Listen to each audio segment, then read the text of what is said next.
Hey, what's going on? Okay, real quick, thought I'd cover a couple things. Basically, there's a couple things, a couple questions need to take care of, and I just thought it'd be easier to make a video than type it out, because it's just easier to talk than type for me, to tell you the truth.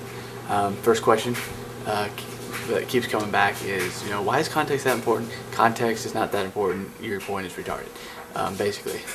But I'd like to say, no, it's not. No. Because culture and context are super important. Anytime if you read the Iliad, if you read, now it's assuming you're putting these books in the same kind of category. But for my argument, the Bible should technically be read like any other book. As far as read it. Now, obviously, I think it's factual. Depending on what chapter you're reading, and most people don't. But anyway, moving on. If you read the Iliad, and I've gone brain dead. Anyway, other books, Story of Hercules, anything from different cultures and time periods, or even a book now. If you read a book now, and you take sentences out and say, this is how this character is reacting here, and look over here, this character is actually reacting differently here, and it's a contradiction. And you say that, and it's obvious that this character is talking to someone else when he says this, and talking to someone else when he says that.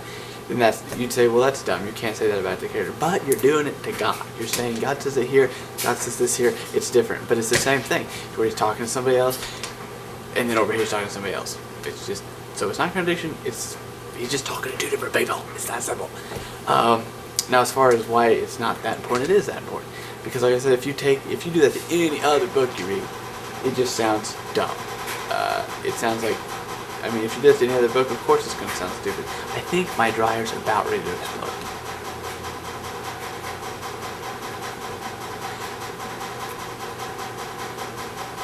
Anyway, I'm going to go see what that is. Sorry. Anyway, so culture and context is always important. No matter what book you're talking about, you have to understand the culture and the context it happens in. The only difficulty within the Bible is that it happens over a couple different cultures and a couple different contextual situations. So, of course, you're going to have to, as you read it, you got to read it a little bit differently.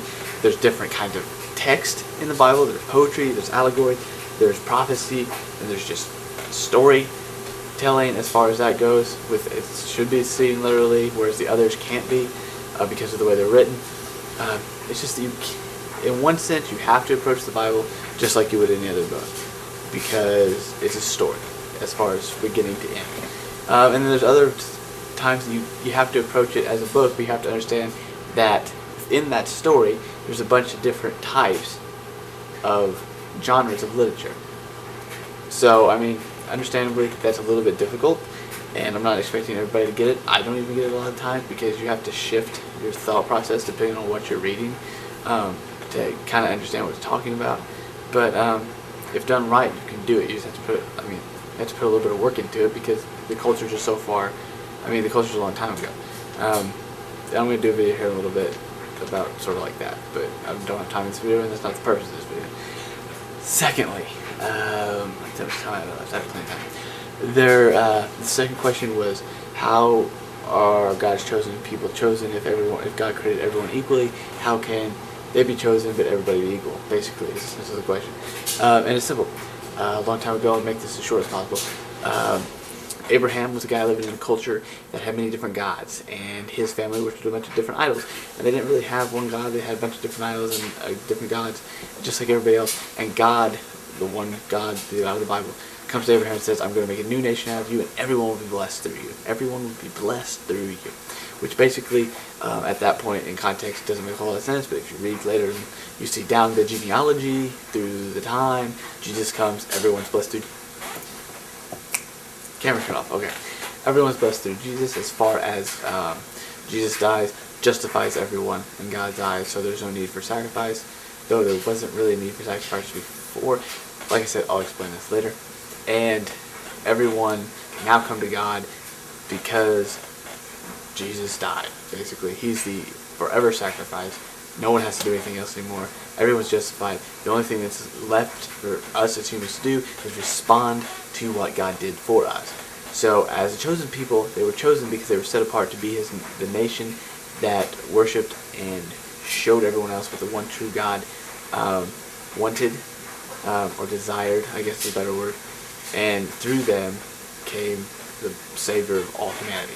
So they were chosen, yes, though everyone is equal in the end because Jesus comes and justifies everyone in God's eyes. I don't know if that answers your question, but it was easier than typing it, and there's your answer. Awesome. I'll see you later.